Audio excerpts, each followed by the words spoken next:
Morning, everybody. Heading to Harpers Ferry. I'm at the airport, making my way there. Won't be long. I'll have my feet on the Appalachian Trail. Getting ready to board. Rolling to the airplane.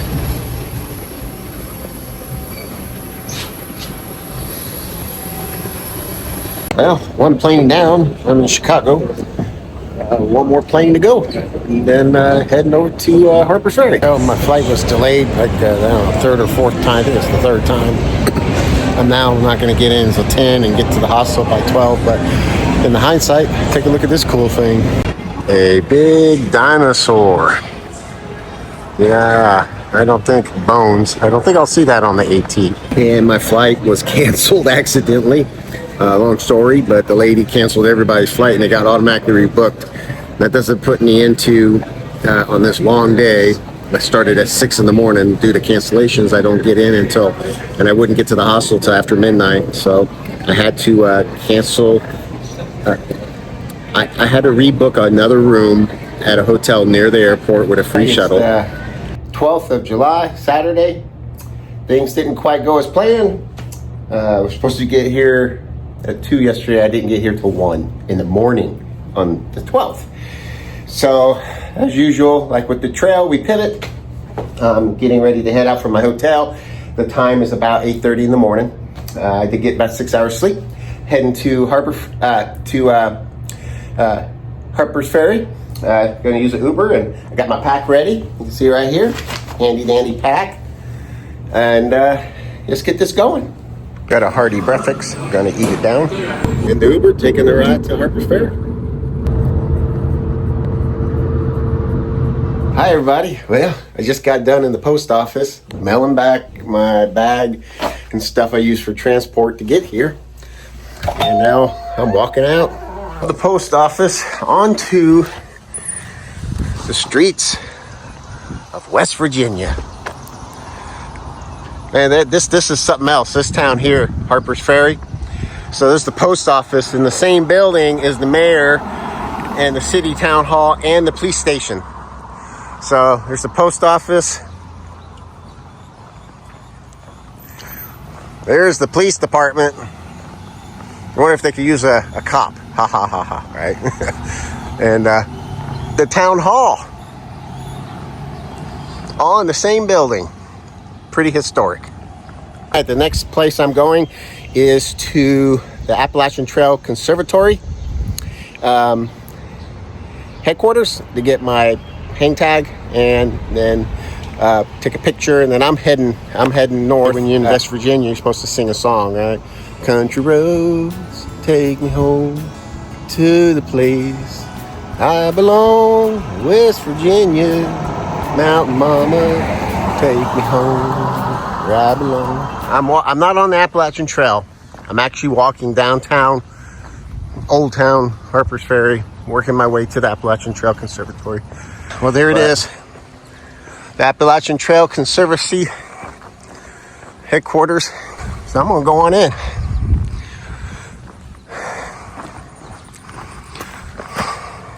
I'm pretty glad to be here. Get the hang tag. Chat a little bit and we'll see what's going on. They appeared to be open.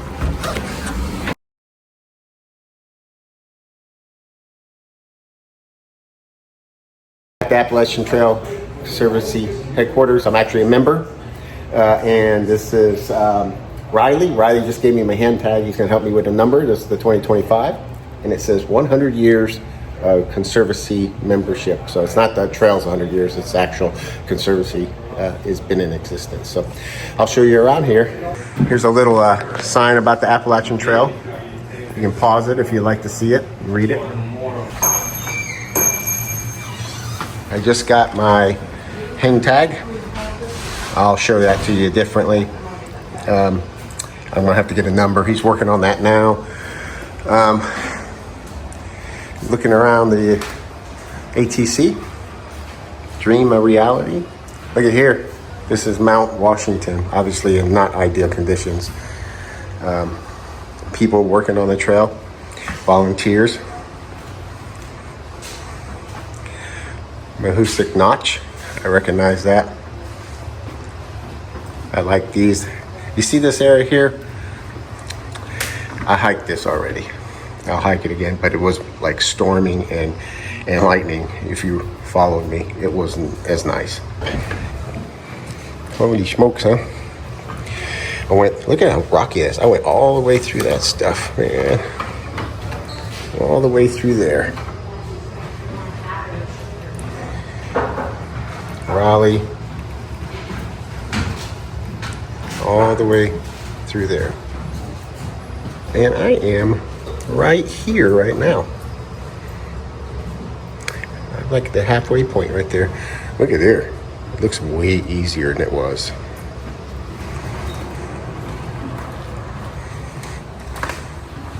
Got some water over there. When I come back through, I'll probably grab a shirt at that time. But I'm definitely going to get a postcard. And look, it's not so tough. I only got 1,066 miles to go. Good grief. How hard could that be? These are the records of hikers that have come before or passed through. For years, they keep these books. Record books, and you can see here that they take pictures of them in front and they list everything else. And if you take a look, you'll see my record. John Copp, Arkansas, West Virginia to Maine, West Virginia to Georgia, and then you see right here the most important part, for love of Jamie. And this is Pop-Tart. He's hiked the trail and he's just giving me my hiker badge, which I have one right there, but do you happen to know what number I'm at? You have one. Where'd you get that? I gave it to him. Riley gave it to me. Away? Well, he went through the same thing we did. Oh, okay. So he did a good job. He covered everything you covered. So, and he's a volunteer. So, would you mind introducing yourself? I'm Dave Tarasevich, Pop-Tart. I work at the Appalachian Trail Conservancy. So, and he just gave me a lot of instructions and basically said, tote the line or kick you off the trail. Be mindful of leave no traces. Protect the experience for other people to enjoy. So if I get slapped upside the head. It's not about the rules, it's about protecting the experience so other people can enjoy the same thing that you go out and Absolutely. to enjoy. Otherwise, I wouldn't be enjoying it. Exactly. So thank you, Pop-Tart. You're welcome. We're heading out from the Appalachian Trail. Seriously, I'm so far behind. It's insane. All right. Very humble looking building. Pop-Tart was a nice guy, very informative, high energy for his age, huh? He must dye his hair gray. He must really be more like 40. Anyways, let's get to the outfitters.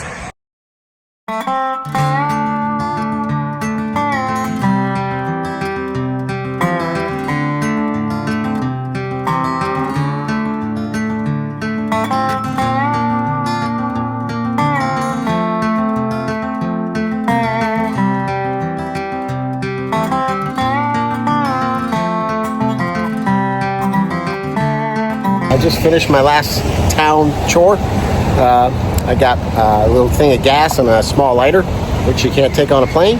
And I am rolling out of here.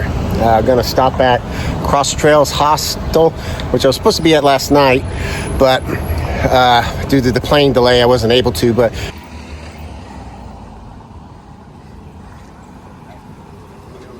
this is a very touristy area. And I guess technically, since I'm here, I'm a tourist. It's got the rail, and it's got the Potomac River coming up. Coming up here to a viewpoint of the Potomac River. Okay. Very touristy. Holy smokes, look at that. That looks like a lot of fun. You see those people out there floating? Potomac, man, gosh, I should have came here a day earlier just to do this.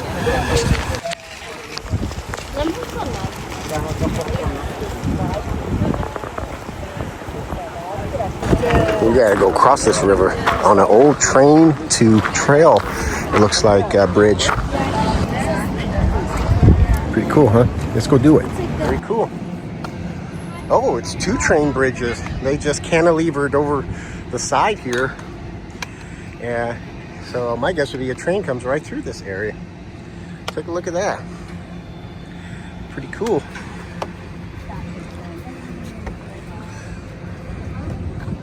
Look, lazy floats.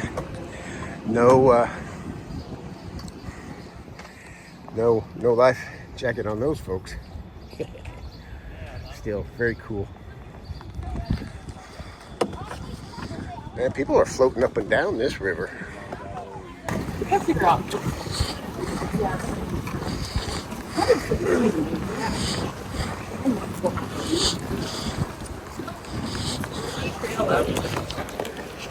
Hello!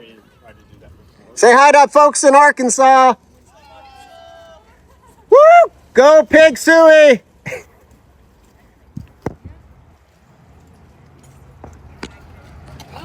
Yeah.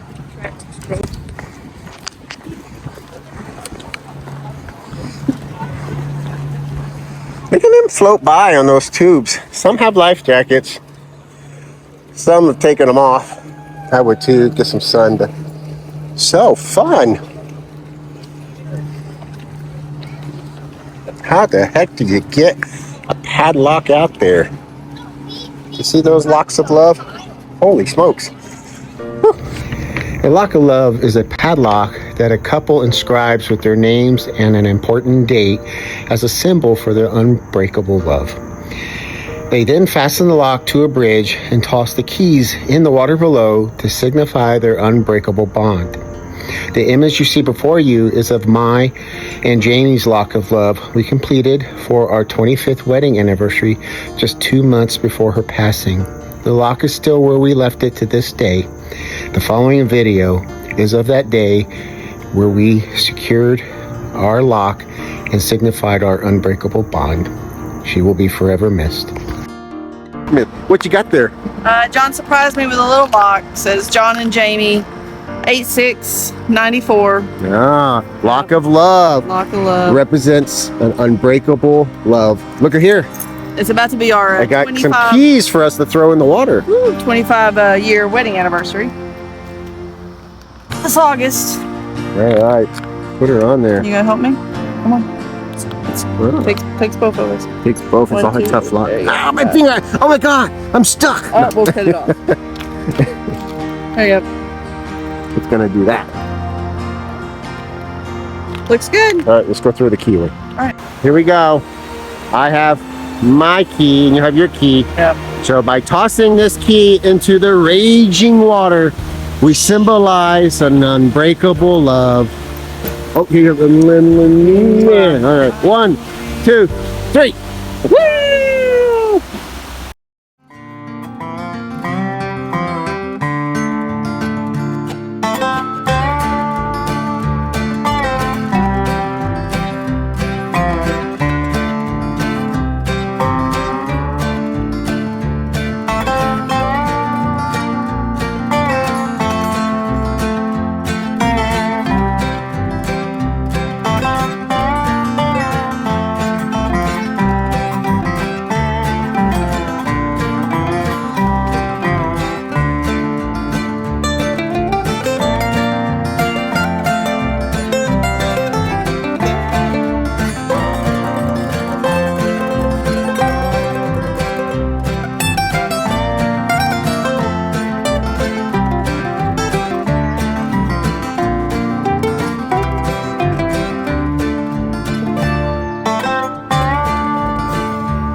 Come off the trail, a little spur trail over here.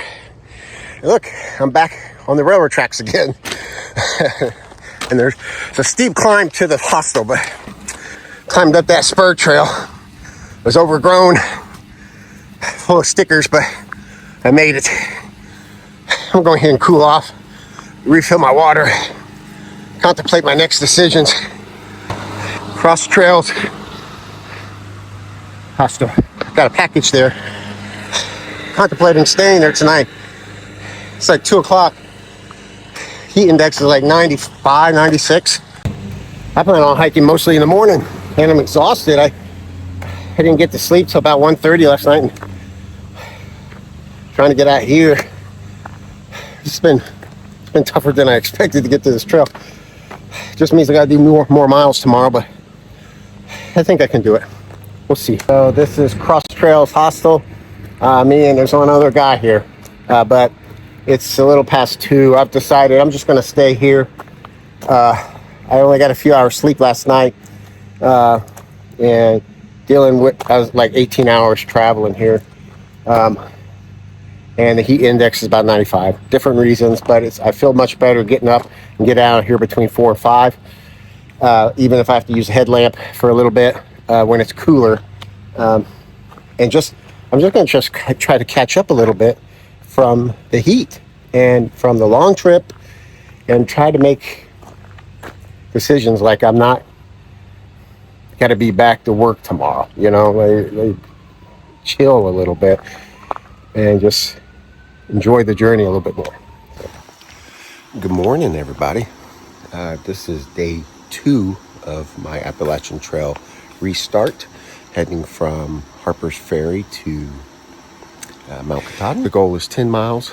I'm trying to do a easy start this week, starting out at 5 in the morning.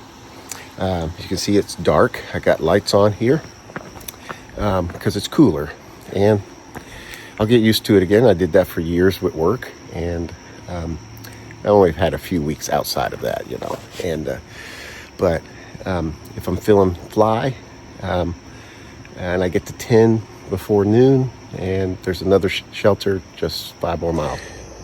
Well, the day starts with a steep incline for probably about 1,000 feet down to the railroad tracks. And when I say steep, there's ropes along this trail, and it's in the dark. So nothing like a little fun right out of the hat. This is what it's like to walk on part of the Appalachian Trail in twilight when the sun is coming up. It's super quiet out here. I can hear the waters of the Potomac River to my right. I hear the frogs in the drainage ditch to the left of me on the railroad tracks. And I'm just going down this green tunnel, more or less. And when I look up to where I'm going, the mountains, about 750 feet, there's cloud coverage. So we'll be heading down this road up to cloudy horizons. Besides being on the Appalachian Trail, it also shares the path with the Chesapeake and Ohio Canal trail. And this trail, from what the guy tells me, will take you all the way. Right here, it says I need to take a left over here to the Appalachian Trail. And way over there, right there, is Flare. But if you go that way, he said it'd take you all the way to Washington, D.C. in about 58 miles. I come across a deer on the trail. Can you see him? Looking at me. He was just over to my left, and now he's actually walking towards me. You see that? Hello, Mr. Deer. Good morning to you. I hope you don't mind me sharing your mountain. I see you shaking your tail.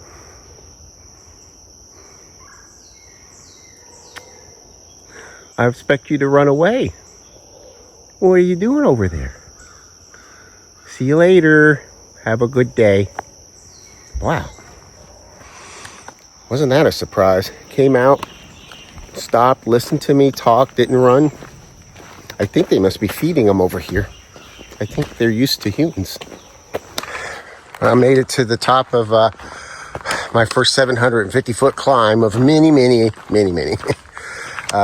There's a viewpoint over here, point 2. It's called Weatherton Cliff. It's a spectacular view of the Potomac. I'm absolutely drenched. My shirt is soaked to the hilt. I'm going to take it off, wrench it out. A little bit less weight, but man, it's thick up here. Like it's just humid. So you want to go take a look at the Weatherton Cliffs? Yes. No, keep hiking because I'm all hot and... No, you want to, yes. Yes. Okay, well, I'm gonna drop my pack. Is that okay? Yes? Yes. Okay, let's do that. Well, we made it to the top of the cliffs, everybody. Take a look at that view. They weren't kidding. Pretty spectacular. Seems to be a popular place. Lots of hikers coming up here.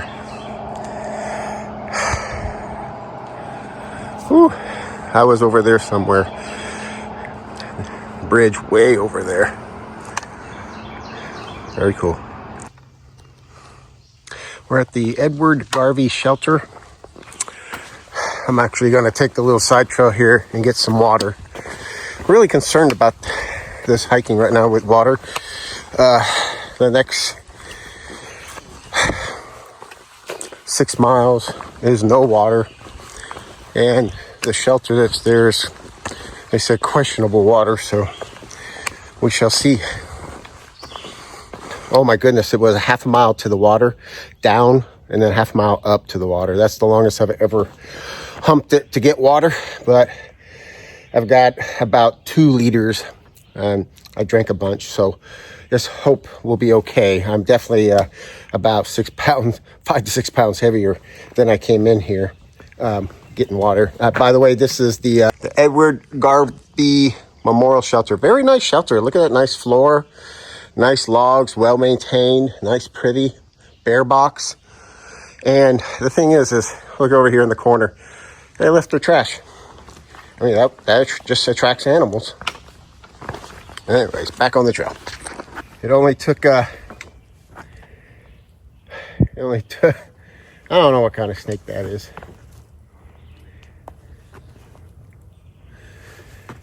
Rat snake, maybe.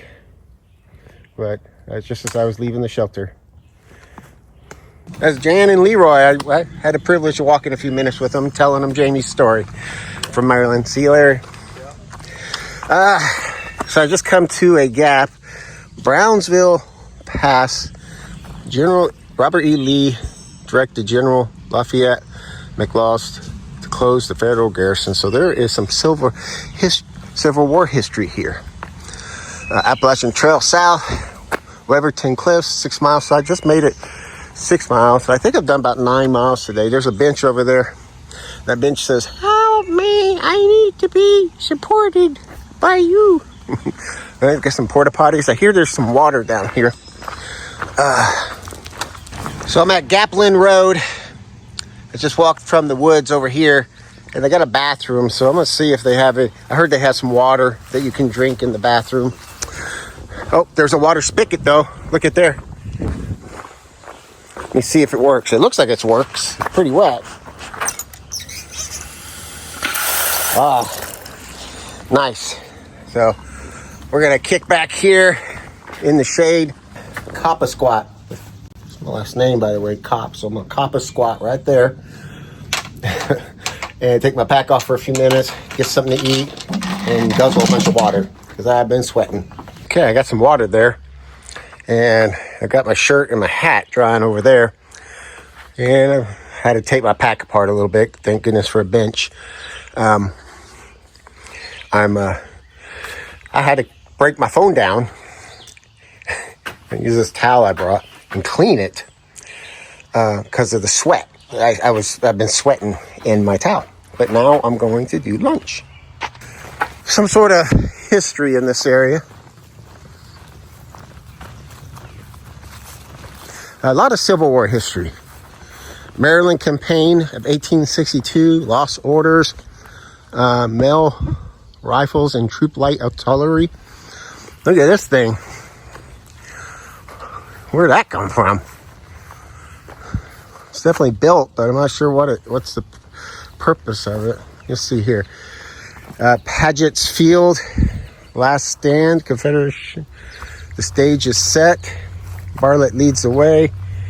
And Medal of Honor recipients.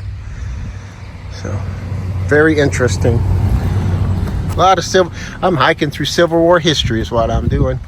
Oh, look at there. Now we know what it is. Gathland State Park. Gathland State Park. You can pause on any of these and see what they are. Let's walk over to that monument, that big thing, and see what it's all about. Interesting. One side says speed, and the other side says heed. Ooh, it's buggy around here. 1st Jersey Brigade Infantry Battery. Late in the afternoon, the brigade advanced from the field north and west of Burkittsville, charged up the mountain, carried this point, and followed the enemy west on foot of the mountain. Lost the brigade, 40 killed, 134. So, goodness gracious, people died here. A lot of people died here. I can tell you, hiking up the mountain was tough. I can't imagine charging up of it with cannons going on. The Battle of South Mountain. Pretty cool, huh?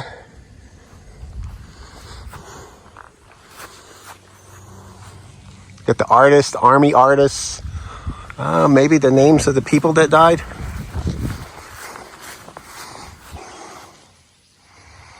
Very cool, huh? Neat. Hiking through Civil War history, guys. Getting ready to go back in the woods. Got about a 450 foot ascent. Had something very neat, interesting happen. I stopped to get a drink of water, and I took my hat off. And I set it. Excuse me, I got my. It's hot, guys. It's hot. Whew, not like sun beat down hot, but humidity hot. I forgot it on the ground, and I walked off. About the time I walked off, about 50 feet up, a guy hiked past me. I said hi. He said hi. And then about 50 foot later, I hear, hat. Like, oh, crud, I forgot my hat. So I walked back. He walked towards me, real nice. He says, "You're not going to believe this." I said, "What?" He goes, "I'm from Arkansas." He goes, "I was transplanted to Washington, D.C. with my parents a long time ago, but I was born in Little Rock. I'm a Razorback fan through and through." And I proceeded to tell him about my channel and Jamie and why I'm doing the channel and the hike for, and asked him if he'd be kind enough to maybe subscribe and learn a little bit about Jamie. And he went on to say, wow, he goes, "My wife's going to meet me just down here in a few miles. As soon as I see her, I'm going to give her a big hug and kiss and tell her I love her." He goes, "You've reminded me about how fast you can't, something can happen. You can't do that." So it's really cool. I sent him a link. He gave me his phone number and told me that as I'm hiking through Pennsylvania, if I need anything, he would be happy to help. I hope I don't, but that was really kind. Thank you, Will, if you're watching this, if you've made it this far. It's really a nice pleasure. And thanks for all your kind words. Ooh. It's sunny. I don't want to stay in that. Wow.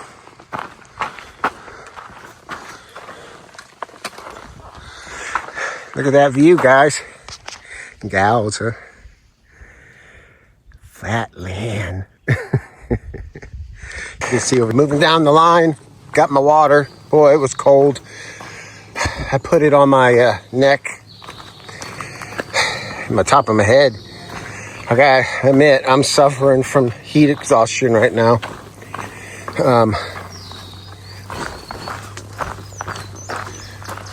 Ooh, full sun.